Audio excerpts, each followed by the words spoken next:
Sai Ram. There are moments in our lives when we feel euphoric. Euphoria, that feeling of heightened joy, extreme peace, gratitude, contentment, that warm, fuzzy feeling in the heart that seems to envelop our entire being. We all have felt this sometime or the other in life. In fact, the term euphoria, when we look at it, what do I do when I feel very happy? I say, yoo-hoo! And euphoria is you-4. Yeah? 4 times the joy. It seems to proclaim that. The thing about euphoria is that when we are in that heightened state, we are wearing rose-tinted glasses and everything looks rosy and wonderful. We have no complaints and we are so extremely self-satisfied. One such moment came in my life when Bhagwan Sri Sathya Sai Baba, our dear Swami, blessed me to join his very own institution, Radio Sai Global Harmony. In fact, the words that he used still ring in my ears. He said, "Hey, if you want to make Swami happy, make Venkatraman happy."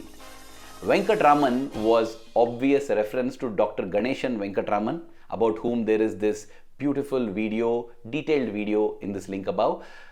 He was entrusted with the responsibility of growing this fledgling institution. He is the only director of Radio Sai Global Harmony appointed by Swami himself, and I had the privilege of calling him my boss for almost a decade. So when Swami said this, I went and began my career in life. Now this euphoric moment came as a culmination to a roller coaster of a ride. That ride I will not take you on now in this video because all of that has been captured in detail at the video in this link above. The other thing about euphoria is that it fades, and when it fades, the rose-tinted glasses are removed and you are able to see reality as it is. The reality strikes you, it hits you, or it bites you, however you would like to think of it as. And this is what happened to me a few days after I joined Radio Sai Global Harmony. I had been given a hint of it earlier itself. Not a hint, it had been directly told to me. It was said, you should think carefully before you decide to join Swami's Radio Sai Global Harmony, because there will be no Saturdays, there will be no Sundays, there might be no holidays at all. In fact, holidays will be the days when you will have to work extra hard. So think about it. Of course, there will be great fulfillment in working for Swami, but it is not easy. It will involve sacrifice. And I had happily signed up for it. I said, I'm ready for all these sacrifices. I'm game. Bring it on. But after I joined, I got to know many other details, including the salary that I would be receiving. And when I got to know that, oh my God, my euphoria began to fade. Don't get me wrong. It is not as if that salary was insufficient. It was more than sufficient for my life in the ashram, serving Swami with all my heart. But then, I am not all heart, right? I also have a mind that has passions, a mind that has ambitions, a mind that has desires, so many things.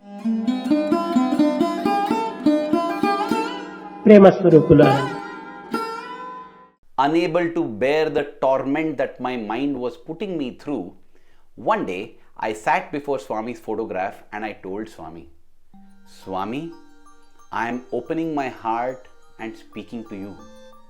I think I would love to get married. I think I have that strong desire. Swami, I also think that I want to travel a lot. If not around the world, at least all around India.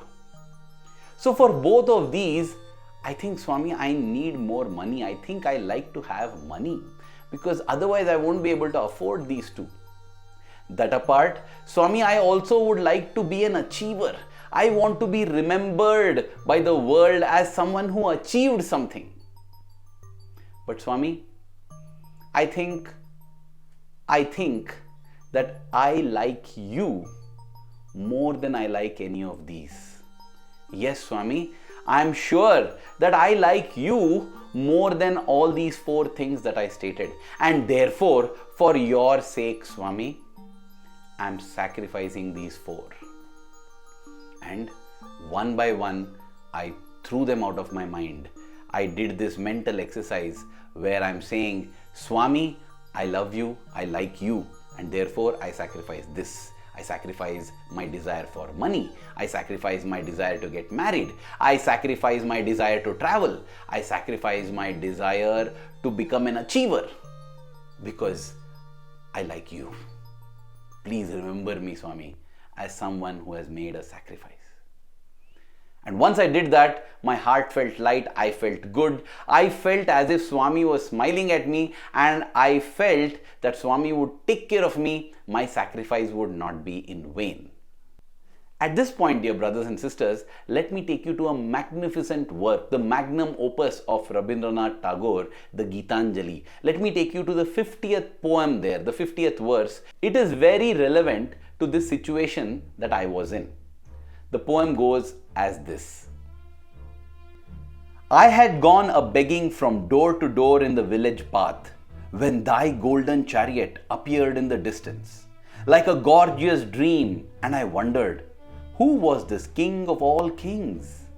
My hopes rose high, and methought my evil days were at an end, and I stood waiting for alms to be given unasked, and for wealth scattered on all sides in the dust.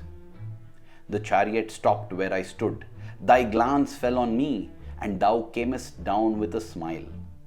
I felt that the luck of my life had come at last.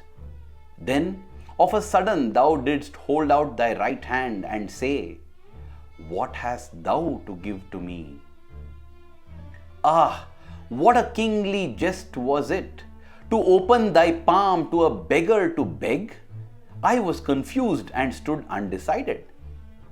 And then, from my wallet, I slowly took out the least little grain of corn and gave it to thee. But how great my surprise when at the day's end I emptied my bag on the floor to find a least little gram of gold among the poor heap. I bitterly wept and wished that I had had the heart to give thee my all. Gurudev Rabindranath Tagore ji writes that the little bit of corn that he gave to God, only that had become gold by the end of the day. God gives back manifold times, and he wished that he had had the heart and the brains to give everything of his to God. Dear brothers and sisters, every little thing that we give to God is never a sacrifice, because it comes back to us manifold. 7 years after I had joined Radio Sai Global Harmony, it was the year 2014, the month of October, I was at Dubai airport. And as I was walking through the airport, I saw a gold tree. Yes, a tree made of gold planted there in the middle of the airport. That is the kind of opulence and luxury in that country and airport. And as I saw that, I suddenly felt that a ton of bricks had hit me. It was an epiphany. I realized that I was standing before a tree of gold with my wife Pooja by my side. I had my parents by my side. We were in an airport in a foreign land, and there were a dozen people waiting just beyond the doors to welcome me and applaud me as a messenger of the Lord. It suddenly hit me.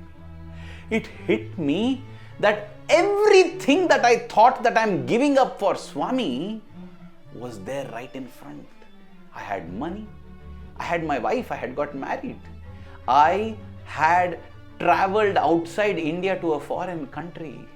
And yes, I seemed to have become an achiever. And I felt a gentle voice in my heart ask me, Arvind, what have you sacrificed? And just like Rabindranath Tagore ji writes, I had tears in my eyes.